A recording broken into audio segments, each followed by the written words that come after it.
ശ്രീ രാജീവ് ചന്ദ്രശേഖർ മത്സരിക്കുന്ന നേമമണ്ഡലത്തിൽ CPMന്റെ സ്ഥാനാർത്ഥിയായിട്ടുള്ള മന്ത്രി ശിവൻകുട്ടി വളരെ തരംതാണ രാഷ്ട്രീയമാണ് കളിക്കുന്നത് എന്നതിൻ്റെ അവസാന ഉദാഹരണമാണ് രാജീവ് ചന്ദ്രശേഖറിനെതിരെ അപരനെ സ്ഥാനാർത്ഥിയായിട്ട് നിർത്തിക്കൊണ്ട് ശിവൻകുട്ടിയും CPMും നടത്തുന്ന കളി. ഇവിടെ നോമിനേഷൻ കൊടുത്തു കഴിഞ്ഞ ലിസ്റ്റിൽ ഒരു രാജീവ് കുമാർ GS എന്ന് പറയുന്ന ഒരു സ്ഥാനാർത്ഥിയെ നിർത്തിയിട്ടുണ്ട്. ആ രാജീവ് കുമാർ GS തിരുവനന്തപുരത്തുകാർക്കും കരമനക്കാർക്കും ഒക്കെ വളരെ പരിചിതനായിട്ടുള്ള വ്യക്തിയാണ്. അയാൾ ആൾക്കാർക്ക് പരിചിതനാകുന്നത് എങ്ങനെയെന്ന് ചോദിച്ചാൽ CPIMന്റെ ആറന്നൂർ A ബ്രാഞ്ചിൻ്റെ സെക്രട്ടറിയാണ് അപരനായിട്ട് CPM നിർത്തിയിരിക്കുന്ന രാജീവ് കുമാർ GS എന്ന് പറയുന്ന സ്ഥാനാർത്ഥി. ഇത് നേമം ജനതയെ പറ്റിക്കുന്ന പണിയാണ് ശിവൻകുട്ടി ചെയ്യുന്നത്. നേമം ജനതയെ വിഡ്ഢിയാക്കാൻ വേണ്ടിയാണ് ഇത്രയും കാലം അവിടുത്തെ MLA എന്ന നിലയിൽ സകല സുഖ സൗകര്യങ്ങളും ആസ്വദിച്ച് അനുഭവിച്ച ശിവൻകുട്ടി രാജീവ് ചന്ദ്രശേഖർ എന്ന BJP നേതാവിനെതിരെ സ്വന്തം സഖാവിനെ അപരനായിട്ട് നിർത്തിയിട്ട് നേമം മണ്ഡലത്തിലെ ജനതയെ വിഡ്ഢിയാക്കുകയാണ് ചെയ്തുകൊണ്ടിരിക്കുന്നത്. പരാജയ ഭീതി പൂണ്ട ശിവൻകുട്ടി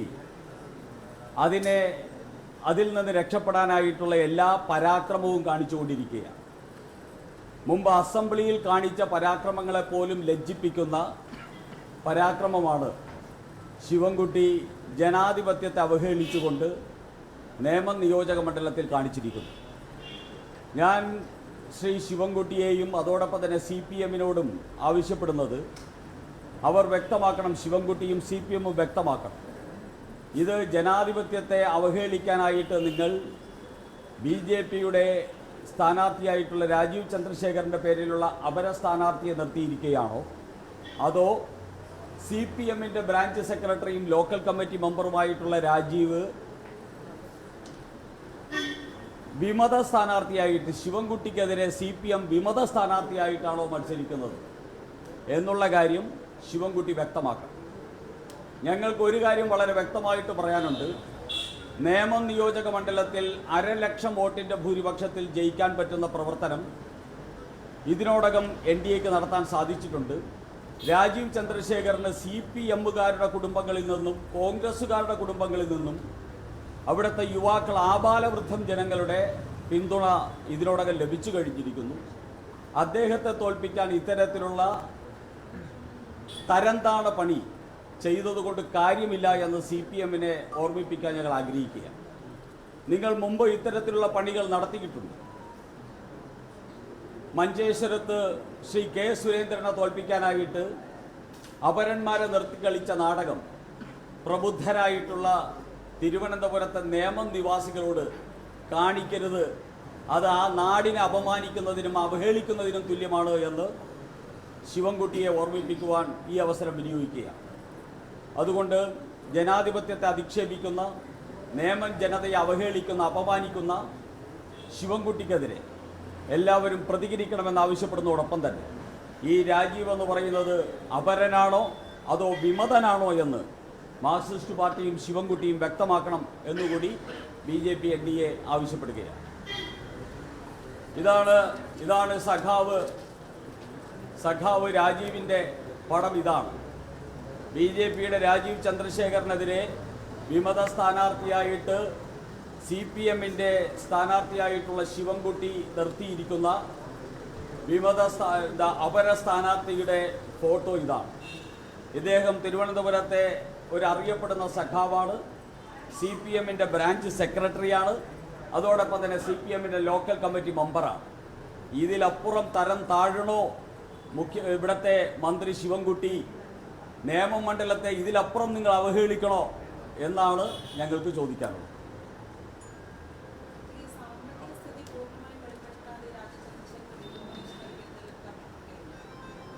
ഇലക്ഷൻ കമ്മീഷൻ എന്താ നടപടി എടുത്തേക്കുന്നത്? അത് ചെയ്യേണ്ട ഇലക്ഷൻ കമ്മീഷൻ എടുക്കേണ്ട നടപടി ഇലക്ഷൻ കമ്മീഷൻ എടുക്കും. അതിനെതിരെ എന്തെങ്കിലും ചെയ്യണമെങ്കിൽ പത്രത്തിൻ്റെ ഒരു റിപ്പോർട്ടർ ചോദ്യമല്ല ചോദിക്കേണ്ടത്. അതിനെക്കുറിച്ച് CPM-നോട് പോയിട്ട് ഹൈക്കോടതിയിൽ കേസ് കൊടുക്കാൻ പറയും.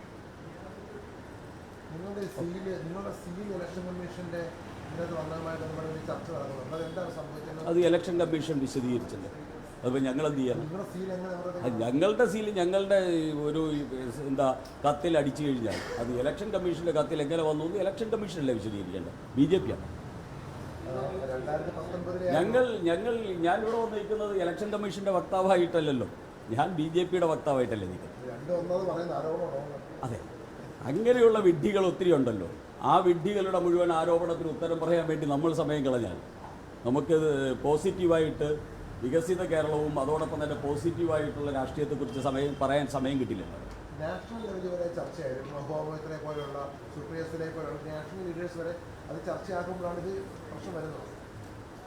അതെ, ദേശീയ തലത്തിൽ വിഡ്ഢികൾ ഉണ്ടായിക്കൂടാന്നുണ്ടോ? സംസ്ഥാനത്ത് മാത്രമേ വിഡ്ഢികൾ ഉണ്ടാവൂ എന്ന് ഞാൻ പറഞ്ഞില്ലല്ലോ. ദേശീയ തലത്തിലും വിഡ്ഢികൾ ഉണ്ടാവാം. അവർ ചർച്ച ചെയ്തോട്ടെ, അതിനൊക്കെ നമ്മളെന്തിനാ ഉത്തരം പറയണം?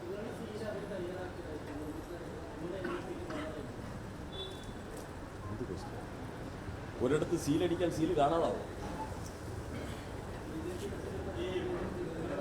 അല്ല, ഞാൻ വളരെ ഗൗരവത്തിൽ മാർക്സിസ്റ്റ് പാർട്ടി BJP-യുടെ സംസ്ഥാന അധ്യക്ഷനെതിരെ സ്വന്തം സഖാവിനെ അപരനാക്കി നിർത്തി കേരളത്തിലെ ജനാധിപത്യ സംവിധാനത്തെ അപമാനിക്കുകയും അവഹേളിക്കുകയും ചെയ്യുന്ന അതിഗുരുതരമായിട്ടുള്ള ഒരു ആരോപണം ഉന്നയിക്കുമ്പോൾ ഒരു സീൽ ആരടിച്ചു, സീൽ അടിച്ചുകൊണ്ട് പോയതാണോ മോഷ്ടിച്ചുകൊണ്ട് പോയതാണോ എന്നുള്ള 3-4 ദിവസങ്ങൾക്ക് മുമ്പ് പഴകിയ വ്യക്തമായിട്ടുള്ള ഉത്തരം പറയേണ്ടവർ പറഞ്ഞു കഴിഞ്ഞ ഒരു വിഷയം എന്നോട് ചോദിച്ചിട്ട് കാര്യമില്ല. ഞാൻ കേരളത്തിലെ ജനാധിപത്യത്തെ അപമാനിക്കുന്ന അവഹേളിക്കുന്ന ഏറ്റവും ദ്രോഹകരമായിട്ടുള്ള CPM-ന്റെ ഒരു തരംതാണ പണിയെ സംബന്ധിച്ച് തെളിവുകൾ സഹിതം ഇവിടെ അവതരിപ്പിക്കുകയായിരുന്നു. ഇതിനെക്കുറിച്ച് എന്തെങ്കിലും ചോദ്യം ചോദിക്കാനുണ്ടെങ്കിൽ ചോദിച്ചോളൂ.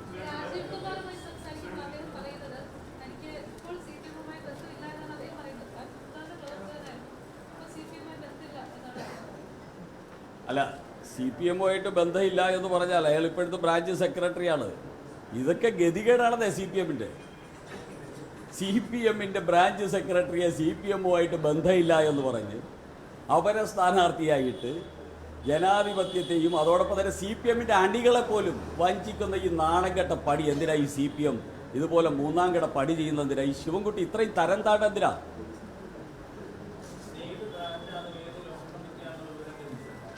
ഞാൻ വായിച്ചില്ല. CPIM-ന്റെ ആറന്നൂർ A ബ്രാഞ്ചിൻ്റെ സെക്രട്ടറിയാണ് ഈ വിദ്വാൻ. ഈ രാജീവ് എന്ന് പറയുന്ന അപരനോ അല്ലെങ്കിൽ വിമതനോ എന്താണെന്ന് CPM പറഞ്ഞോട്ടെ, ശിവൻകുട്ടി പറഞ്ഞോട്ടെ. സഖാവ് രാജീവ് വിമതനാണെന്ന് പറഞ്ഞോട്ടെ, അല്ലെങ്കിൽ സഖാവ് രാജീവ് ഞാൻ രാജീവ് ചന്ദ്രശേഖരനെ 5 വോട്ട് കിട്ടുമോ എന്ന് നോക്കാൻ വേണ്ടി കൊണ്ടു നിർത്തിയിരിക്കുന്ന അപരനാണെന്ന് പറഞ്ഞോട്ടെ. അത് CPM-ആ പറയേണ്ടത്. ഓക്കെ,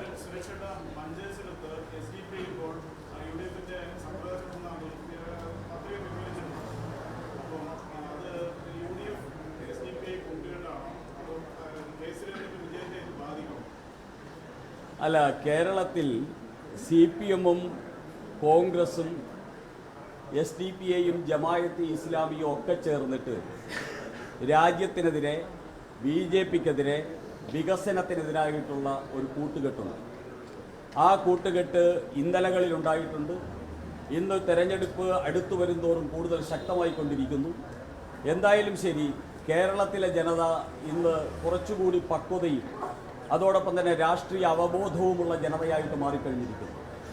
ഈ നാടിൻ്റെ വികസനത്തിന് വേണ്ടത് ഈ നാടിൻ്റെ മുഴുവൻ ജനതയെയും ഉൾക്കൊള്ളുന്ന പാർട്ടി, വർഗീയത ലെവലേശം തൊട്ട് തീണ്ടാതെ നാടിൻ്റെ വികസനം പറയുന്ന ഒരൊറ്റ മുന്നണിയെ ഈ കേരളത്തിലുള്ളൂ. അത് BJP നേതൃത്വം നൽകുന്ന NDA മുന്നണിയാണ്.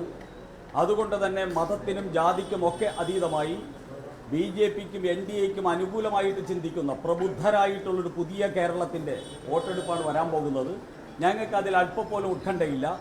SDPI-യും ജമായത്തിയും അടങ്ങുന്ന മുന്നണിയാണോ കേരളം ഭരിക്കേണ്ടത്, അതോ വികസനം പറയുന്ന നരേന്ദ്രമോദിയുടെ രാജീവ് ചന്ദ്രശേഖരൻ്റെ NDA ആണോ എന്ന് കേരളം തീരുമാനിക്കും.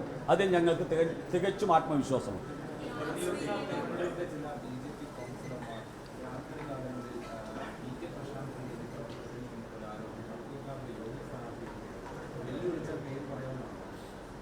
വെല്ലുവിളിക്കുന്നു. ഇങ്ങനെയൊക്കെ പുകമറ സൃഷ്ടിച്ച് കോൺഗ്രസ്സുകാരൻ്റെ പാരമ്പര്യവും കോൺഗ്രസ്സുകാരൻ കിലുകിലുങ്ങുന്ന വെള്ളിക്കാശിന് വേണ്ടി സ്വന്തം പ്രസ്ഥാനത്തെ വിറ്റുതൊലച്ച് നശിപ്പിച്ചിരിക്കുന്ന കോൺഗ്രസ്സുകാർക്ക് അവരുടെ പാരമ്പര്യം മനസ്സിലാവും. ഞങ്ങളെപ്പോലെയുള്ള പ്രസ്ഥാനങ്ങൾ ആദർശപരമായി പ്രവർത്തിക്കുന്ന പ്രസ്ഥാനങ്ങളാണ്. അധികാരത്തിൻ്റെ പുറകെ പോകുന്ന പ്രസ്ഥാനമല്ല. ഞങ്ങളുടെ ഓരോ കൗൺസിലർമാരും പ്രതിബദ്ധതയോടുകൂടി പ്രസ്ഥാനത്തിന് വേണ്ടി പ്രവർത്തിക്കുന്നവരാണ്. എല്ലാ കൗൺസിലർമാരെയും ഞങ്ങൾക്ക് പൂർണ്ണ വിശ്വാസമാണ്. അത് കോൺഗ്രസ്സുകാരൻ്റെ സർട്ടിഫിക്കറ്റൊന്നും ഞങ്ങളുടെ കൗൺസിലർമാരെ സംബന്ധിച്ച് ആവശ്യമില്ല.